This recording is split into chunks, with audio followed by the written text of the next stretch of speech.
everyone, and welcome to the Lauren Musica Show. We're finishing off a two-part power thought this week.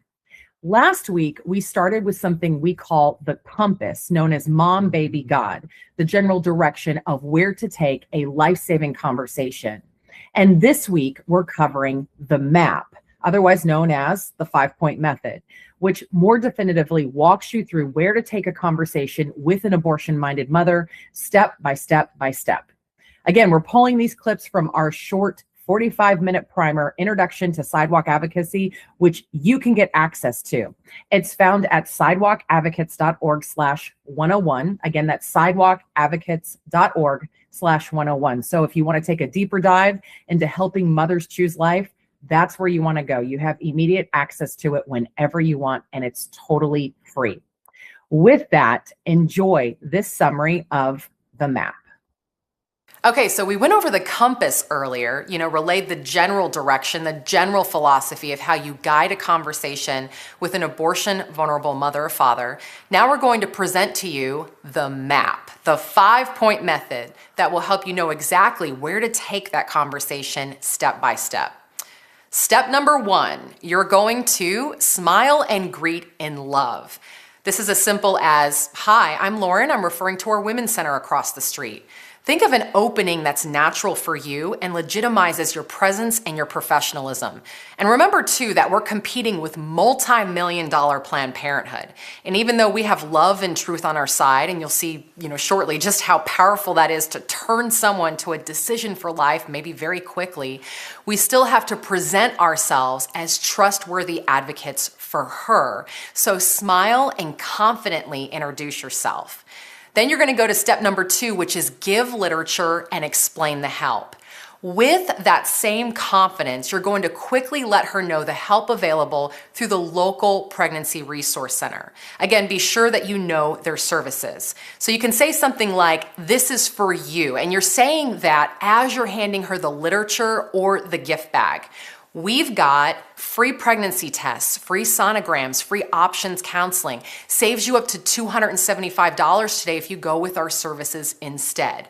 Are you in need of those services?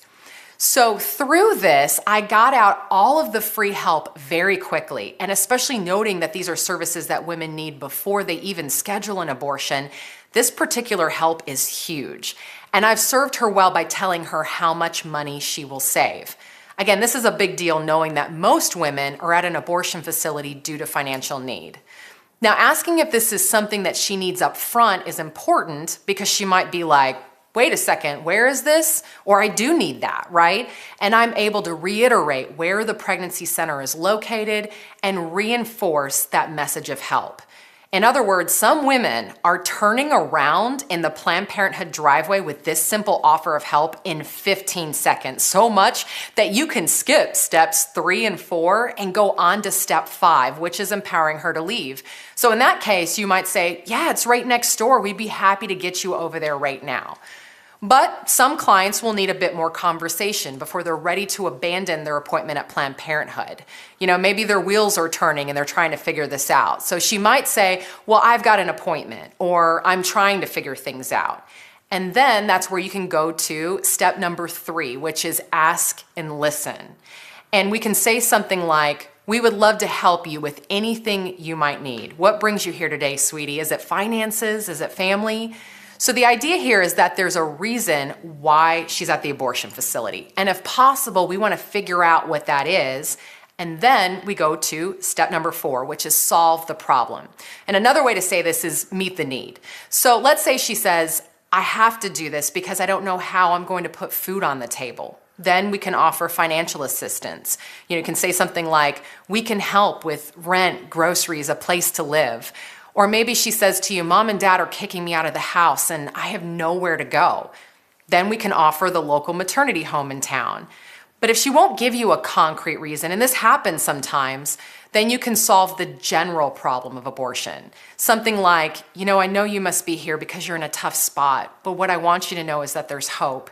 We can help with anything you might need. You're not alone. But run from this. This is where the problems start. You can do this. You're not alone, and we're going to be there every step of the way." Now, a lot of women will turn around once we simply offer solutions to their situation. But for some, they're going to need a little bit more encouragement. Once mom knows we care about her, we can move the conversation then to baby by asking if she knows how far along she is, then painting a picture of life in her womb. So for example, we can say, oh, you're 9 weeks, your little one is already sucking his or her thumb. Then after you've touched on mom and baby, you can speak to faith, the most important thing, right? You might ask her if she has a particular faith or if she prays, a very non-confrontational way to bring up faith. Then reinforce any good that you hear. But remember that longer faith discussions are often better away from the natural tension of the sidewalk, such as at the local pregnancy resource center when she's more apt to receive it. So we've now spoken to her needs, painted a picture of life in her womb, planted those seeds of faith, and we're going to go to step number 5. Remember to never end a conversation without an invitation to the local life-affirming pregnancy resource center who's equipped to do that ongoing crisis management. Again, at any point in the conversation, when she's ready to go to the pregnancy center, we're going to cease the heavy conversation and instead focus on a comfortable handoff to them.